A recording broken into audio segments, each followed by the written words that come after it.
تابلت، لابتوب، تابلت رسم، تابلت تاني، لابتوب، تابلت رسم. السلام عليكم اعزائي عزيزاتي المشاهدين، وكل سنه وانتم طيبين ورمضان كريم عليكم جميعا. انا الحقيقه ما كنتش هعمل الفيديو، ما كانتش طالبه يعني، فاهم؟ رمضان وكده وصلاه وعباده واكل ونوم، بس انا قلت يعني حرام بصراحه، حرام جهاز زي كده يقع في ايدي وما اتكلمش عليه. فانا جاي اتكلم معاك عن الميد باد برو 13.2 الجديد من هواوي. بس لحظه واحده، سواء انت كونتنت كريتور، موظف عادي، فنان، اديتور، ايا كانت وظيفتك او هوايتك، انا باكد لك اني عملت كل المهام بتاعه كل الوظائف دي على التابلت ده، ومفيش حاجه فشلت فيها الا حاجه واحده بس هقولها لك في اخر الفيديو. خلينا نخش في الموضوع على طول. مبدئيا خليني اقول لك على المواصفات. التابلت ده هو اخف وارفع تابلت موجود في السوق حاليا، اخف حتى من الايباد برو 12.9 لو هتسال، لان وزنه بس 550 جرام. الوزن ده بسبب حاجتين: رقم واحد، مواد التصنيع اللي تحس انها من البلاستيك بس هي من الفايبر جلاس، اللي واخد تقييم كده انا اول مره اسمع عنه، تقييم لمقاومه البصمات، والتابلت ده واخد فيه 2H 3H MOHS. الحمد لله، احنا ما يهمناش الاتش والمهس والكلام ده كله، المهم التابلت بيبصم؟ لا، ما بيبصمش، ودي حقيقه فعلا، الا لو ايدك مثلا بتعرق جامد او ايدك دهنيه مثلا او كده، فطبيعي ان هو يبصم، لكن بخلاف كده هو ما بيبصمش. رقم 2، لو نسيت، فانا كنت بتكلم عن ليه التابلت ده وزنه خفيف، فهو ان التابلت ده سمكه بس 5.5 ملم. لا مش هقارنهولك بتابلت تاني، انت ممكن تشوفه جنب الجنيه بعد التعويم. طبعا يعني انا مش شايف ان في فرق بين سمك الاتنين غير حاجه بسيطه جدا لصالح الجنيه بعد التعويم، يعني غير كده لا. شاشه التابلت اوليد، ودي قصه بقى، وتعال اقول لك قصه ليه. مبدئيا سكرين تو بادي ريشيو 94%، ده اعلى سكرين تو بادي ريشيو انا شفته لغايه اللحظه دي. السمك بتاع الاطار اللي حوالين الشاشه يعني انا مش عارف هو كام، بس هو قليل فعلا، قليل كمان على جهاز بالحجم ده. الشاشه بتيجي بدقه 2.8K، دي دقه اتعودت اني ما اشوفهاش غير في اجهزه هواوي، هي 2880 في 1920 بكسل. مش عارف ليه دايما بتيجي عند ال 400 بكسل اللي في الفرق في العرض وبتقف، بس يعني دي مش القصه يا جماعه، ان الشاشه فعليا حلوه، لا جميله. يعني انت هتفتح التابلت كده، هتمسكه وتشوف هو قد ايه خفيف في ايدك، وتشوف الشاشه. موضوع كبير يا جماعه، موضوع كبير. الشاشه دي بتغطي كل الوان B3 و sRGB، وبتدعم تقنيه HDR10، فهتشوف كونتنت، هتلعب، هتعمل اي حاجه عايز تعملها، انت هتكون مبسوط بالتجربه، خصوصا مع ال 144 هرتز اللي بتدعمهم الشاشه دي. والكلام ده كله اندور واوت دور عن تجربه فعلا، لان مستويات الاضاءه في التابلت حد اقصى 770 شمعه في الاوتو مود، 1000 شمعه في الHDR مود. فانا شايف تحت الشمس، جنب الشمس، فوق الشمس، مش فارقه. ارمي الاضاءه دي على جنب خالص دلوقتي، اللون الاسود اللي بتشوفه على الشاشه دي جامد، نسبه التباين عاليه جدا، فانت لو شفت لون رمادي في الشاشه اعرف ان ده كان مقصود انه يبان رمادي فعلا، مفيش بقى الاسود وعامل نفسه فاتح والرمادي اللي بيحاول يترقى ويبقى اسود والكلام ده كله. والميزه كمان اللي عجبتني في الشاشه دي هي زوايا الرؤيه بتاعتها، خصوصا مع شاشه بالحجم ده والمواصفات دي. لو معايا حد مش هحرمه انه يستمتع بالتجربه دي يعني، فلا احنا الاثنين شايفين، وشايفين كويس قوي كمان، مفيش حد مش شايف عشان باصص من زاويه معينه مثلا، لا. كمان الشاشه دي فيها معدل تاخير 1 ملي ثانيه، وده رقم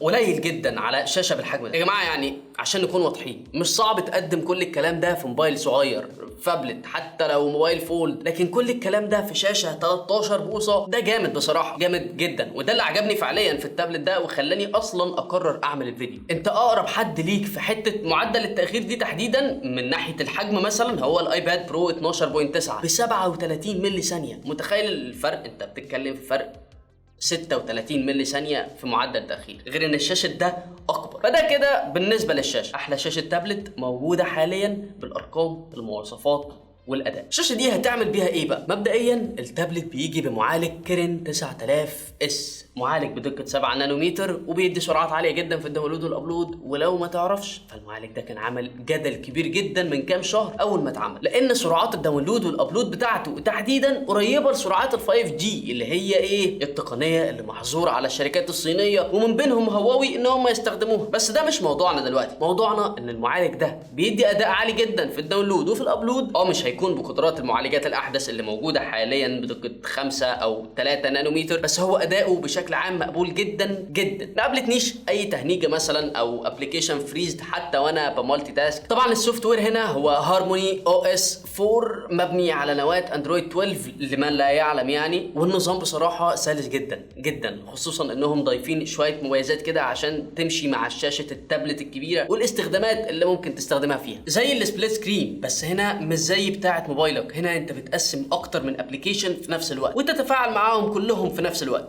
يعني كلهم بيكونوا اكتف. وده طبعا عشان رامات الجهاز برضو 12 او 16 جيجا على حسب النسخه اللي انت هتجيبها. انا معايا هنا النسخه ال 12 جيجا، فالموضوع مريح قوي بصراحه. بس للاسف مفيش هنا ديسكتوب مود او حاجه زي الديكس بتاعت سامسونج. بس يعني خلينا نكون موضوعيين، التابلت لما بتحوله اللابتوب هو مش ناقص له غير تحط ماي كمبيوتر والريسايكل بن على الشاشه الرئيسيه وخلاص انت معاك بي سي. وهنا لازم اتكلم عن التطبيقات. احنا عارفين ان اجهزه هواوي يعني ما فيهاش خدمات جوجل او اوكي، ولكن انت عندك هنا اوبشن ان يبقى عندك كل خدمات جوجل على التابلت عادي. لما تستخدم الجي بوكس زي ما انا عامل هنا كده، عندي كل التطبيقات جوجل اللي بستخدمها تقريبا، درايف، جيميل، مابس، فوتوز، يوتيوب، اي حاجه. ده في حاله انك هتعتمد على انك تستخدمه كتابلت وجهاز تمسكه في ايدك كده. اما لو هتستفيد من الكيبورد اللي بتحوله للابتوب حرفيا، فيا معلم انت على اللابتوب بتاعك ما عندكش ابلكيشن جيميل يعني، وانا وانت لما بنفتح الميل او درايف او اي حاجه يعني بنفتحها من البراوزر. فبصراحه ودونا عن كل اجهزه هواوي التانيه، الجهاز ده تحديدا ما حسيتش فيه بمشكله عدم وجود تطبيقات جوجل دي. مش هكلمك عن التطبيقات اللي هواوي جايبه الجهاز بيها زي كاب كات عشان الفيديوهات وهواوي نوتس والكلام ده، هو اي جهاز كده كده هيجي بتطبيقات، ولو ما جاش انت هتعرف تجيبها سواء من الاب جاليري في حالة تابلت هواوي هنا او حتى هتنزلها اي بي كي. الموضوع مش صعب، بس الاهم من التطبيقات دي بقى التجربة اللي بيقدمها التابلت ده. وخليني ابدأ بالقلم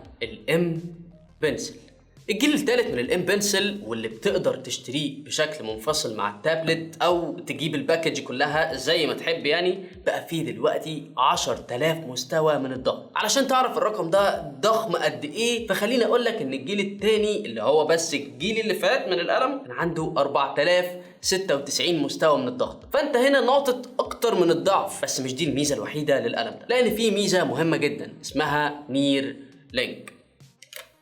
اول مره شفنا تقنيه نير لينك دي كانت في الميت 60 اللي كان برضو اول موبايل يظهر فيه شريحه كيرن 9000 اس اللي عملت المشكله اللي بقولك عليها. المهم التقنيه دي بقى فكرتها ايه؟ فكرتها انها خدت استهلاك الطاقه القليل بتاع البلوتوث وخدت سرعه نقل البيانات العاليه بتاعه واي فاي 6. وبالمناسبه كمان هو بيشحن وهو على التابلت، وفي مغناطيس لطيف جدا بيضمن لك ان القلم ما يقعش تحت اي ظرف غير لو شلته بنفسك، وبمجرد ما بتشيله تقدر تستخدمه على طول. معدل التأخير في القلم ده 20 مايكرو ثانية، وده رقم ضئيل جدا. بص انا مش هقعد اكلمك في ارقام في حتة القلم دي تحديدا، انت شوف استخدامه بنفسك. الضغطة سيكة شوية بتفرق.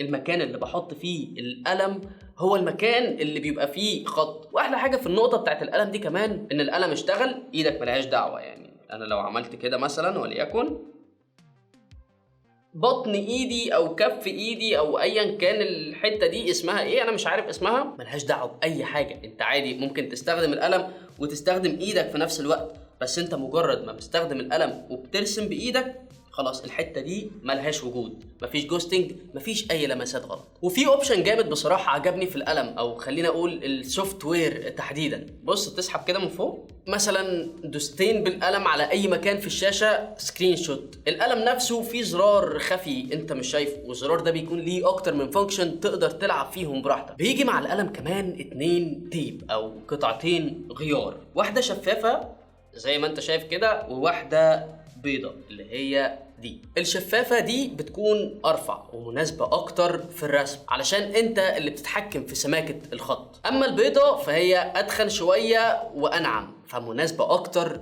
للكتابة. وده من تجربتي الشخصية، يعني ده ممكن يختلف من شخص للتاني عادي جدا، بس أنا بقولك ده كان رأيي. ونروح للكيبورد، خلينا ناخدها واحدة واحدة. بداية من إن دي مش كيبورد يا جماعة، ده كفر بيلبسه التابلت وبيخليه بمستويات، لو عايزه يبقى واقف، لو عايزه يبقى واقف بزاوية عشان الرسم مثلا. الكفر حلو جدا بصراحة، وبيجي كجزء من الباكج هواوي ماجنتيك كيبورد.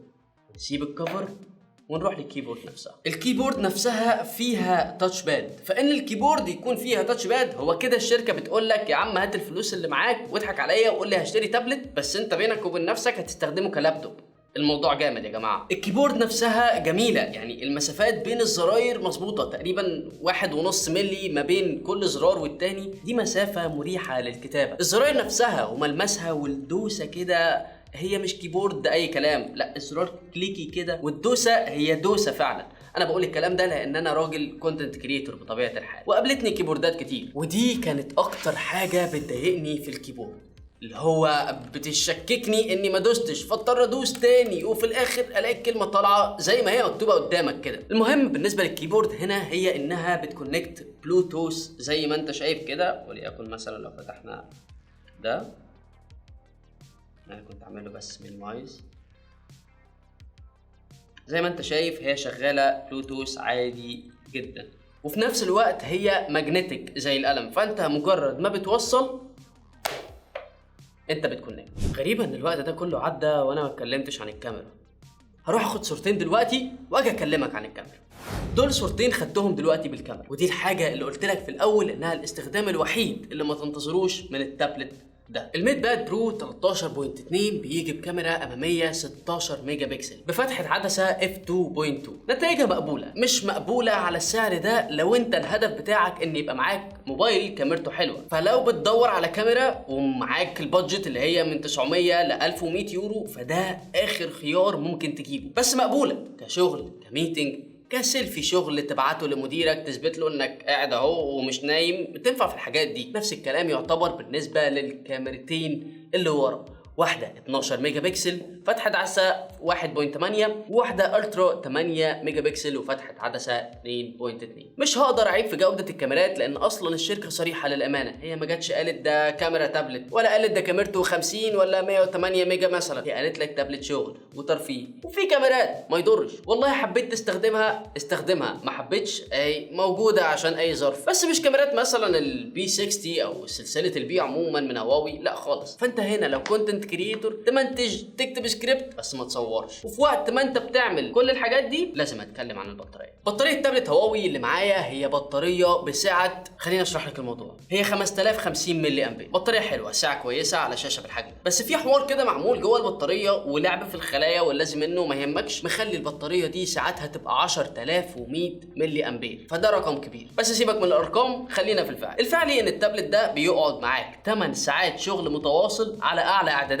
بشحنه 100%، اللي هي الشحنه اللي بتوصل لها بعد 60 دقيقه تقريبا بشاحن ال 88 واط اللي بيجي مع التابلت. من تجاربي برضو كنت قريت حد بيقول انك تقدر تشحنه 10 دقايق بس فتشوف فيلم كامل، فقلت اجرب واشوف الكلام ده وبتاع، لقيت انه فعلا اوكي انا اقدر اشوف فيلم كامل فعلا بشحنه من 10 ل 15 دقيقه بالكتير. فالبطاريه شيء جامد في التابلت ده، خصوصا وان كل كلامي هنا ما فيهوش اعدادات متوسطه ولا في باور سيفنج ولا اي حاجه، وان كل الكلام على شاشه بالحجم ده. حاسس اني طولت جامد وريقي نشف واحنا في رمضان، فمعلش هكروت في الكام نقطه اللي جايه. الا وهو طبعا تابلت زي ده وزي اي تابلت في الفئه دي ما بيكونش جاي معاه اوبشن سيم كارد، انت في الغالب هتستخدمه جوه البيت المكتب حتى كووركينج سبيس، مع اني شايف ان كونه تابلت في حد ذاته يخليني عايز استخدمه في اي مكان، ومش كل مكان هروحه هيبقى فيه واي فاي، بس يعني هي كل الشركات متفقه على الموضوع ده، فدي مش نقطه خلاف، مش هتخلي فيه افضليه على تابلت على التاني. ميكروفون وسماعات التابلت جامدين، الميكروفون بيسجل حلو جدا، هيبان معاك كمان في ريكوردنج الفيديوهات، بالمناسبه التابلت بيصور 4K على 30 فريم في الثانيه، فضيف عليهم جوده الميكروفون هتلاقي انك طلعت حاجه لطيفه. والاهم من ده بقى السماعات، 6 سماعات حوالين الجهاز صوتهم جامد. اسمع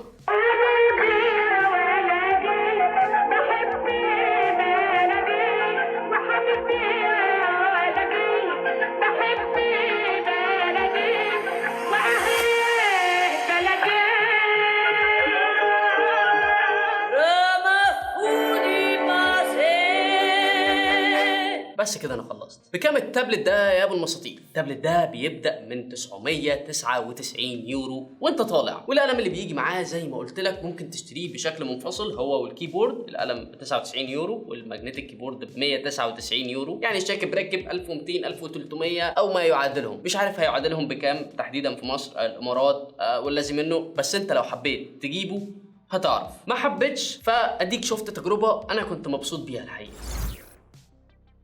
ما تنساش لو عجبك الفيديو لايك والشير وكومنت على اي حاجه شفتها او ما شفتهاش، وفوتني بعافيه ورمضان كريم.